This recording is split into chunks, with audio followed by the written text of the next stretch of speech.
guys, so I did this very simple makeup kanina for my video call meeting, and I will be sharing with you how I did it and some little chica while I was doing it. So watch my vlog, and please don't forget to subscribe my YouTube channel.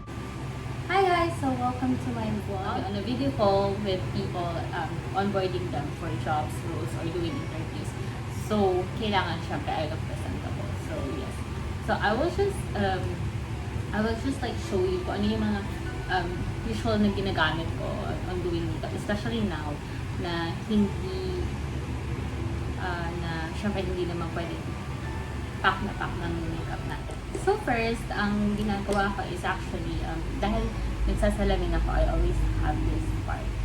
Ito, like nangingipin siya. So gusto ko magpalisik because of that, kasi nagsusugat na siya. So what I usually do pag nagmamadali ako, teka lang, ano oras na ako? So the time is 8:09 and ang meeting ko is at 8:30. So kailangan kong maging quick sa pag-aalis ng kilay ko. So actually, sige na, ibabrush ko siya. So sa kilay yung lagi kong inuuna for some reason. If you will watch some of my time-lapse when I'm doing makeup, ano bang inuuna ko before? Usually foundation talaga. But then of course, I'm just inside the house and I don't wanna put a lot of things on my face kasi wala lang. Parang nakakakabad kasi. Ayun. Saka, nasa loob lang naman ako ng bahay, so mabigisan lang. So yun. So after ko i-brush yung kilay ko, I'm using this Mary Kay Volumizing Brow Tint. So sa mga nagtatanong saan ko ito nabili, actually guys, member ako ng Mary Kay. So kung bibili kayo, bumili na lang din kayo sa akin, diba? Natulungan niyo pa ako sa pagbebenta at kumita pa ako. So, ayun, binabrush-brush ko lang yung part na to. Ayan. Color niya is mas light. Kasi nung binili ko to, pre-COVID, so, yung color ng hair ko nasa taas pa. So, it matches my hair color. Pero ngayon, syempre, hindi na bumaba yung kulay. So, parang ginagamit ko na lang siya para i-forma yung kilay ko. So, the reason for that is hindi ako nakakapag-ahit ng kilay at hindi rin ako nakakapag-wax. So, bushy-bushy siya. Although, like ko naman ang bushy-bushy kasi that's my favorite brow style. So, ayoko nang masyadong kaknata kasi ewan ko ba. Actually, feeling ko ayaw ko kasi hindi pang ganun yung kilay ko. For the kilay is tong LA Girl. So, yan. And then, itong brush na to. Walang tatak tong brush na to pero binili ko siya sa Glad King. Tama ba? Oo, binili ko siya sa Glad King. Pre-COVID din. Kasi parang naduma na yung mga brush ko. Kasi noong December, parang may mga gigs kami ni Janet. So, nagamit ko na yung mga luma kong brush. So, parang sabi ko, gusto ko ng personal naman na brush. Gusto ko naman gamitin yung mga brush na ginamit ko sa client. Diba? So, that's for my kilay. So, ganyan lang. So, shinate ko lang siya. So, guys, pag nagkikilay kayo, huwag niyo masyadong i-mind yung shape. Huwag niyo masyadong sundin yung parang nakikita yung shape ng kilay niyo. Parang shape it how you want it. Kasi, yun nga yung purpose niya kaya tayo nag-draw. Unless, maganda talaga yung shape ng kilay niyo at magandang sundin.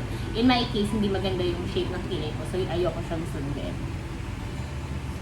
So, yun. For the other side, ganyan. So,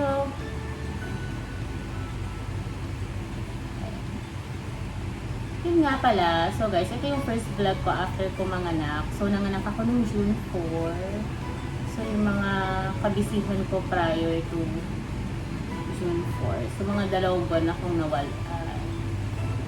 2 buwan ako naging hindi active sa page namin ni Janet sa makeup studio. Tapos yung makeup studio ngayon, hindi siya up and running because of COVID situation na. Pero hopefully we'll be back kapag okay na ulit, pag normal na. So yun. So sana guys, makabalik. Kasi namimiss ko na rin magturo ng makeup, namimiss ko na rin mag-photoshoot, namimiss ko na rin mag-style. So yun. Unlike ngayon, dito lang tayo sa bahay.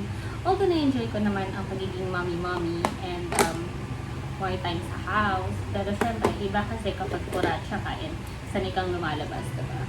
Medyo. So, 8:14 na guys. So, diba, okay na yung pili ko. So, next. Ayan.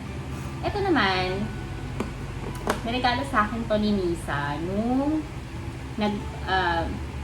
nag-host ako sa Christmas party ng Colon House Capitolio. So, this is Fluff Matte on Repeat by Sunny's Face. So, yun. So, gusto ko to kasi super bagay siya sa color ko dahil morena ako. So, ayun. So, I use it for my cheek as well as blush. Although, honestly, I don't see the point of putting blush right now kasi nga, di naman makikita sa video, diba?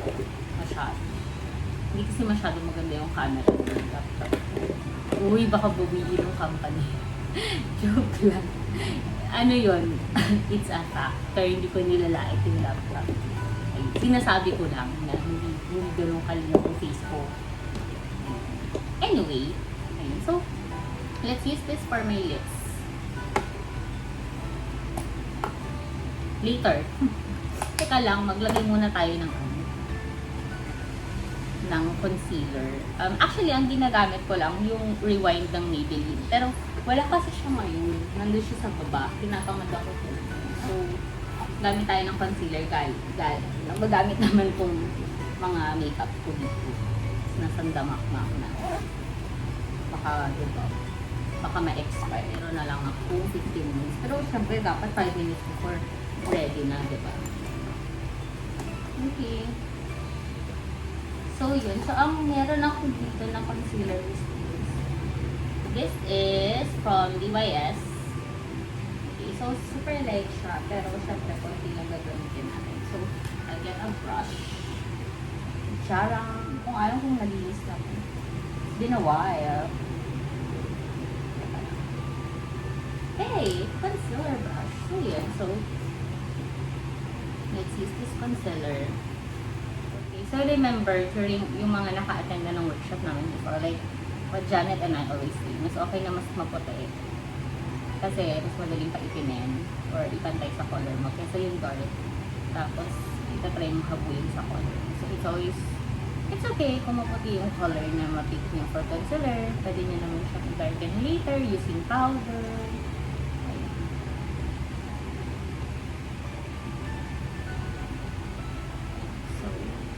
O, diba? Natakpan na yung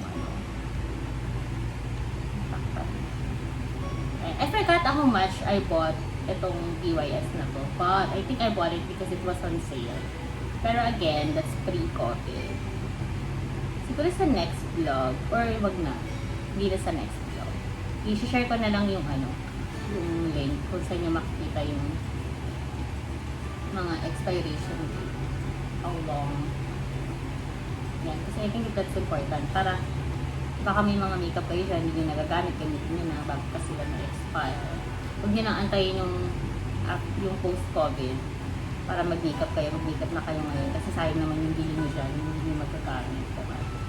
So, tapos, yan. So, ako, dun lang ako naglalagay na area. Kasi feeling ko dun lang yung dark. Although I'm dark, pero you know what I mean. Hindi yung dark. So, yun. So, ito, lalagyan ko din siya. Just to highlight yung shade ng aking feel. Kasi sayang naman ng pag-shade natin, diba? Okay, so yun. There are techniques na tinuturo namin ni Jan for beginners kung paano mag-gamit ang concealer brush kapag nag-conceal sila ng makeup. Oh my god, 10 minutes na lang. So yun. So, for me, ganito na yung hawak ko because, I mean, it's my face. So, sanay naman na ako.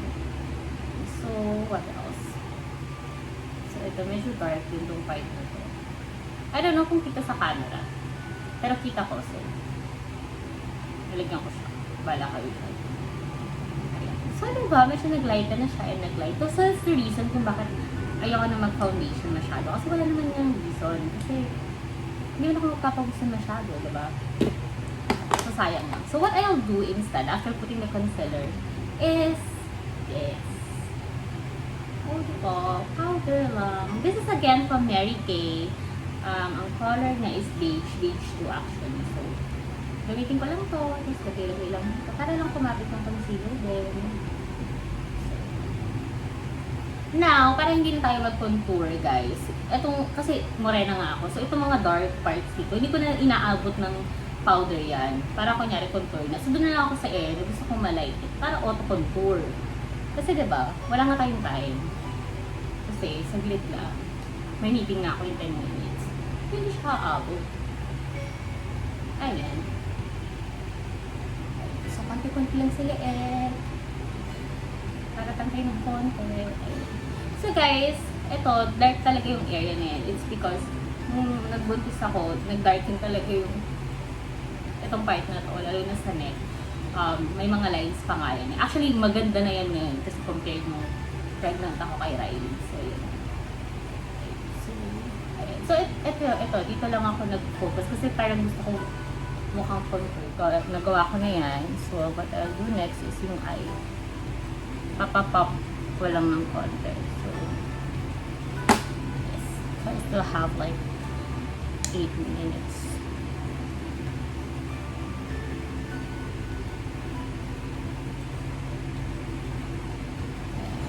So, yun. By the way, this is Revlon. Gift pa to sa akin ng kapatid ni Dex. So, I forgot kung Christmas ba to. So, it's really nice, by the way.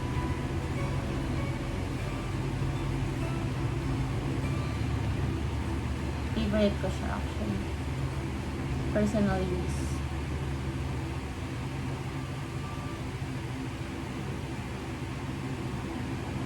So, yan.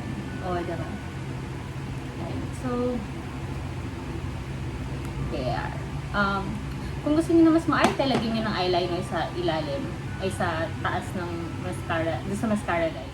7 minutes pa daw ako. So, I'll just use this color. This one. Wala lang. Gusto ko lang siya. Feeling ko, it's the color that I like.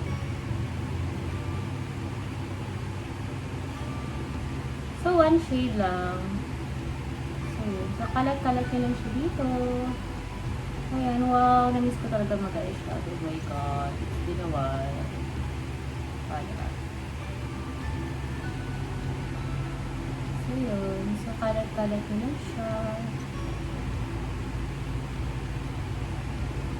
Gaan lang. Gaanan nyo lang yung kamay nyo. Walang pressure masyado. So, para lang mag-blend-blend siya. Again, this is just one. So, hindi naman kayo mag-blend ng 2 colors. Kasi gusto nyo lang na mag-pop yung eyes na, diba? And then, focus on this area para medyo light lang dito.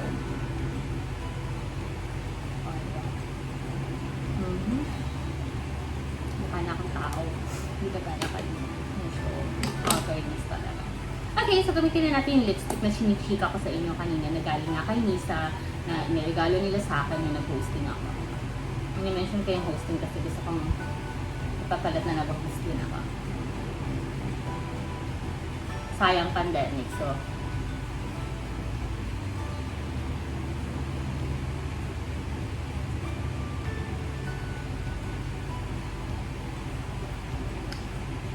diba?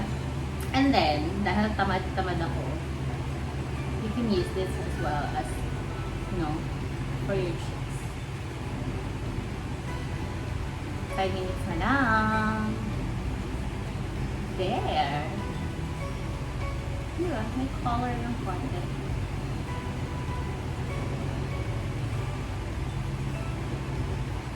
Okay.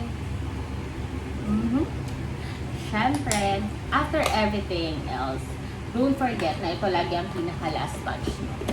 Kasi this will put it all together.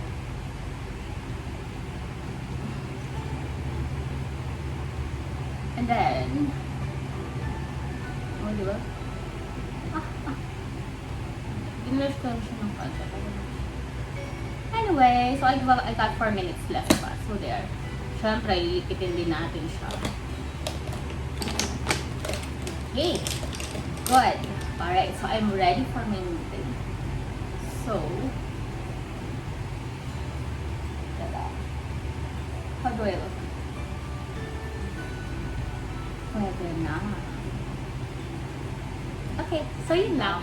So guys, thank you for watching. Please subscribe, like, and share kasi I'm starting to build my channel. So I would appreciate it kung ma-share at malalagyan. Makakapag-subscribe kayo kay Mama.